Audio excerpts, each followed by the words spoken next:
Fala galera, aqui é Heraldo Luiz e essa é mais uma videoaula do canal Analítica Sem Dúvidas. Hoje eu vou falar um pouco para vocês de equações químicas, estequiometria e cálculos estequiométricos. Bom pessoal, as equações químicas nada mais são que as representações das reações químicas.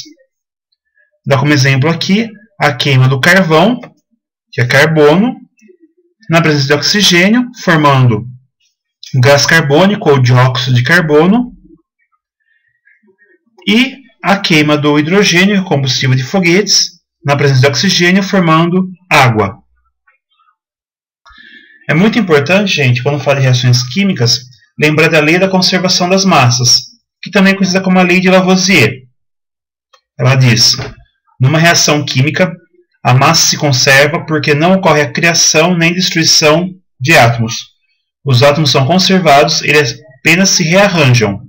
Os agregados atômicos dos reagentes são desfeitos e novos agregados atômicos são formados. Ou então, na natureza nada se cria, nada se perde, tudo se transforma, que é a maneira que ela é mais conhecida. Então, gente, a estequiometria nada mais é que a aplicação da lei de Lavoisier. Vou voltar no exemplo da queima do carvão. Temos aqui que nos reagentes temos um átomo de carbono, nos produtos também temos um átomo de carbono. No oxigênio, 2 átomos nos reagentes, 2 átomos nos produtos. Então isso quer dizer que essa equação ela está balanceada, ela está estequiometricamente correta. Outro exemplo, que é a queima de hidrogênio, temos aqui 2 hidrogênios no reagente, 2 no produto. Oxigênio, 2 no reagente e apenas 1 no produto. Isso quer dizer que a equação não está balanceada. E o balanceado é simplesmente colocar um 2 depois do oxigênio. Isso também está errado. Essa molécula não é molécula de água, ela é oxigenada, que é um outro composto. O correto é colocar um 2 na frente da representação da água. Só que com isso nós ficamos com 4 hidrogênios nos produtos. Então temos que colocar um 2 na frente do hidrogênio, do gás hidrogênio. Agora de novo. 4 átomos de hidrogênio no reagente, 4 no produto, 2 oxigênios no reagente, 2 no produtos. Essa equação sim está balanceada. Cálculos estequiométricos, pessoal, são cálculos empregando as relações estequiométricas das reações químicas. Basicamente são regras de 3. Sempre.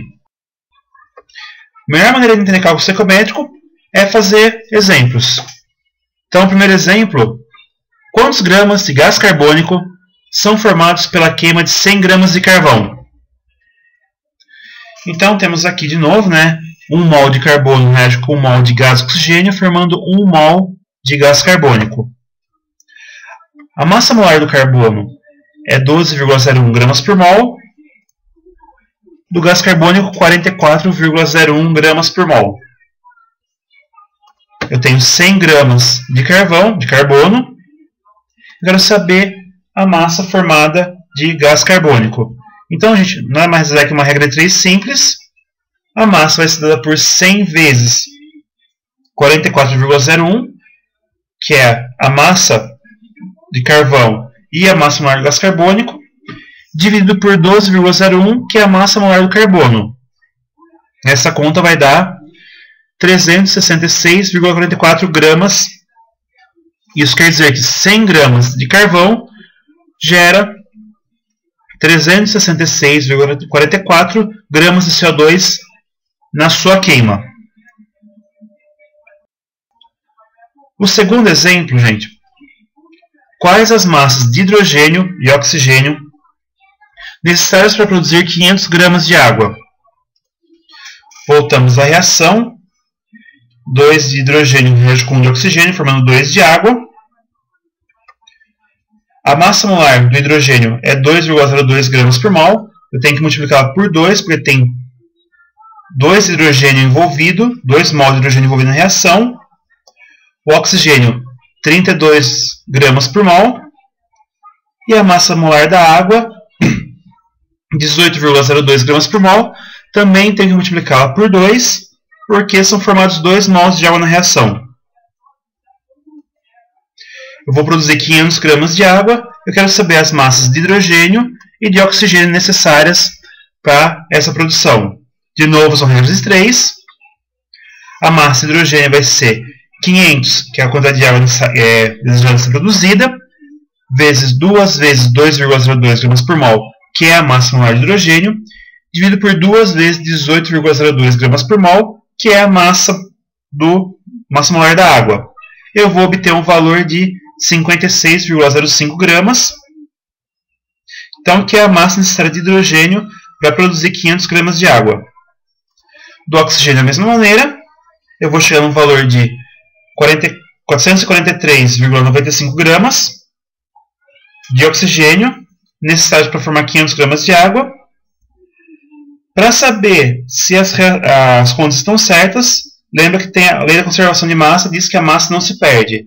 Então, se eu somar 443,95 mais 56,05, eu obtenho 500, ou seja, as contas estão certas. Um terceiro exemplo, misturou-se 200 ml de uma solução de cloreto de bário, 12 gramas por litro, e 250 ml de uma solução de sulfato de sódio, 0,1 mol por litro, com o objetivo de precipitar sulfato de bário. Qual a massa do sal formado? Então, cloreto de bário reage com sulfato de sódio, formando sulfato de bário, que é um sal insolúvel, e cloreto de sódio. A massa molar do cloreto de bário é 208,24 gramas por mol. Do sulfato de sódio, 142,04.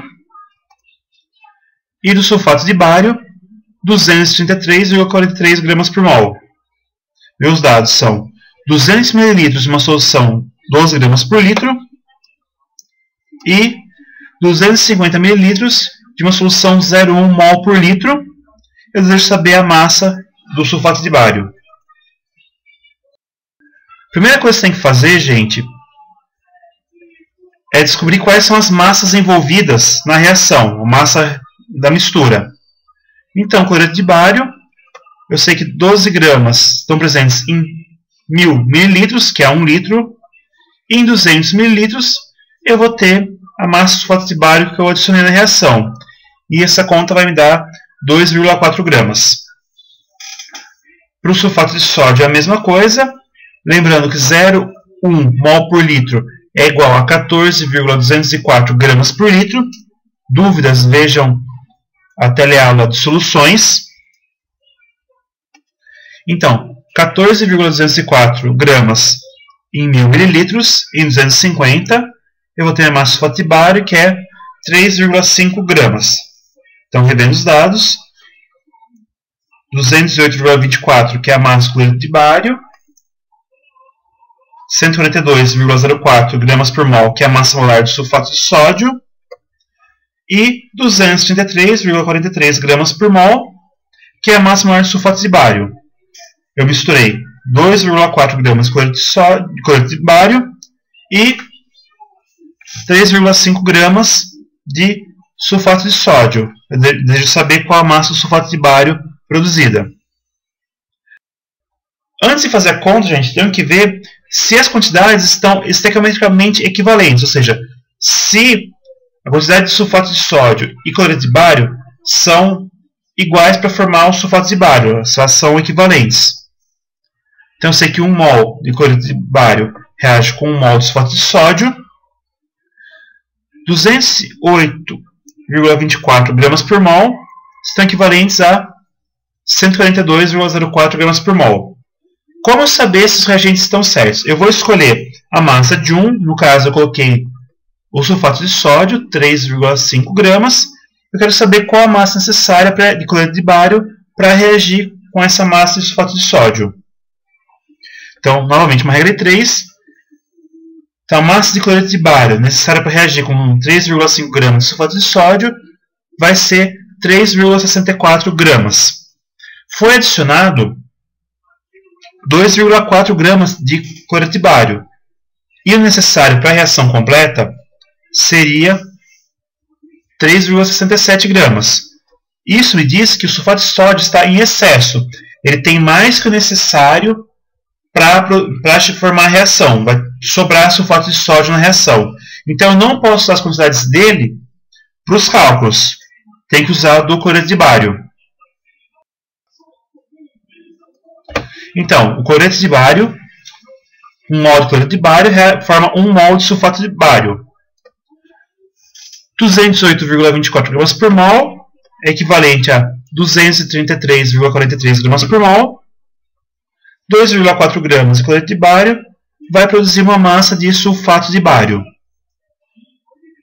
De novo, então, a massa de sulfato de bário dá uma regra de 3, que vai dar uma massa de 2,69 gramas.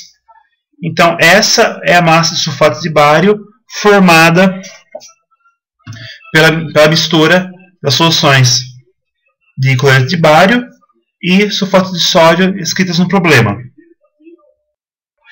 Um outro exemplo, gente, na verdade uma continuação desse exemplo, misturou-se 200 ml de uma solução de cloreto de bário, 12 gramas por litro, e 250 ml de uma solução de sulfato de sódio, 0,1 mol por litro, obtendo-se 2,02 gramas de sulfato de bário. Qual o rendimento da reação? Bom, pessoal, então os dados são: cloreto de bário tem a massa molar 208,24 gramas por mol, e já fizemos as contas, foi adicionado 2,4 gramas dele na reação. Sulfato de sódio, massa molar dele 142,04 gramas por mol, e ele foi adicionado uma quantidade de 3,5 gramas, mas já sabemos que ela está em excesso na reação. O sulfato de bário tem a massa 233,43 gramas por mol, e, pelas contas, é para ser obtido, por essa mistura, 2,69 gramas na reação. Nós chamamos isso de valor teórico ou esperado. Mas, pelo dado do problema, nós obtemos 2,02 gramas, que nós chamamos de valor real ou verdadeiro. Eu quero saber, então, qual que é o rendimento da minha reação. Então, se formasse o valor verdadeiro ou esperado de 2,69 gramas, eu teria rendimento de 100%. Como formou-se 2,02 gramas, eu vou ter meu rendimento percentual, que é uma conta muito normal de ser feita em reações químicas. Eu sei as quantidades dos reagentes, eu vejo qual é o excesso, eu determino qual o valor esperado e comparo com o valor realmente obtido para obter o rendimento. Então, meu rendimento sai para uma regra de 3, vai ser 2,02 gramas vezes 100%, dividido por 2,69 gramas, que é o valor verdadeiro. Então, meu rendimento dessa minha reação foi de 75,09%. Como último exemplo, gente, uma massa de minério de ferro de 1,1324 gramas foi dissolvida em excesso de ácido clorídrico. Em seguida, adicionou-se excesso de solução de amônia para a precipitação do hidróxido de ferro 3, que foi filtrado e calcinado, gerando 0,5394 gramas de óxido de ferro 3. Qual o teor ou porcentagem de massa de ferro na amostra de minério? Bom, pessoal, então vamos entender o que foi esse problema. Eu tinha minério de ferro, eu adicionei ácido clorídrico aquoso e formou ferro 3 aquoso. O problema é que o minério nunca é apenas ferro 3, então posso ter formado um pouco de ferro 2 também, que estava presente junto no minério. Então o ferro foi misturado com amônia. Como a solução de amônia é aquosa, tinha água no meio, eu formei o hidróxido de ferro 3 e íons amônio como seu produto. O problema dessa reação é que algumas vezes pode formar esse outro composto aqui, que pode ser chamado de hidroóxido de ferro, que é FeOOH. Além disso, como tinha ferro 2, da mesma maneira, amônio meio aquoso pode reagir formando o hidróxido de ferro 2 e íons amônio. Pessoal, nós podemos dizer que o nosso sal formado, ele tem essa fórmula molecular. Eu tenho uma quantidade de hidróxido de ferro 3 que eu não conheço, mais uma outra quantidade de hidroóxido de ferro, que eu represento por Y, mais uma quantidade de hidróxido de ferro 2 e uma quantidade de água também que foi presa no retículo, que eu também desconheço. Agora, se eu aquecer esse composto precipitado na presença de oxigênio, eu vou formar aí sim o óxido de ferro 3 e a água.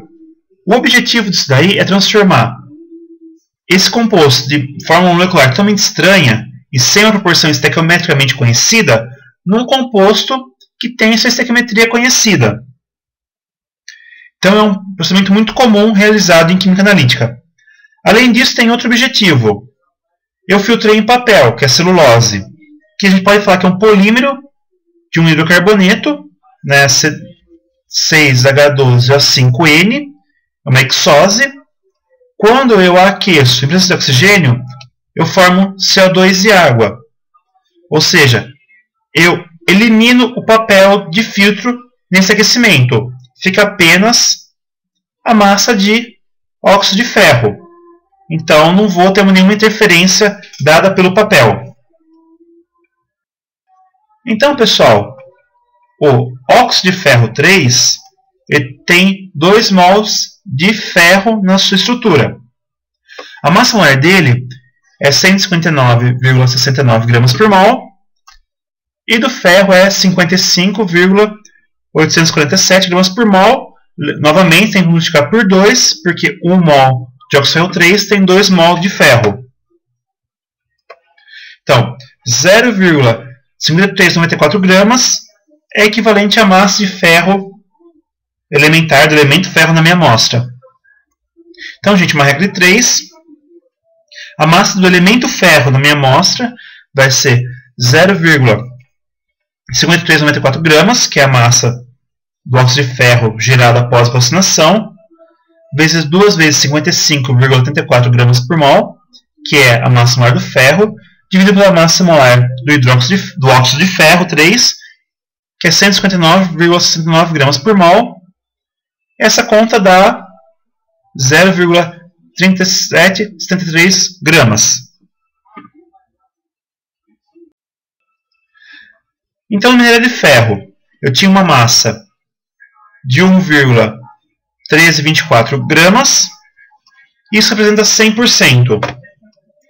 A massa de ferro encontrada, 0,3773 gramas, é a porcentagem de ferro na minha amostra, que eu vou achar, fazendo as contas, 33,32% de ferro no meu minério de ferro. Bom, pessoal, essa foi a videoaula de hoje. Se vocês gostaram, por favor, deem like, se inscrevam no canal. Podem seguir também a gente no Twitter, @QASemDúvidas. Seguir também o nosso blog, que é semduvidas.blogspot.com.br, e curtir nossa página no Facebook, facebook.com/QASemDúvidas. Dúvidas também a gente pode ser mandadas por e-mail, no e-mail QASemDúvidas@gmail.com. Por favor, se inscrevam no canal, compartilhem o vídeo e até a próxima. Tchau!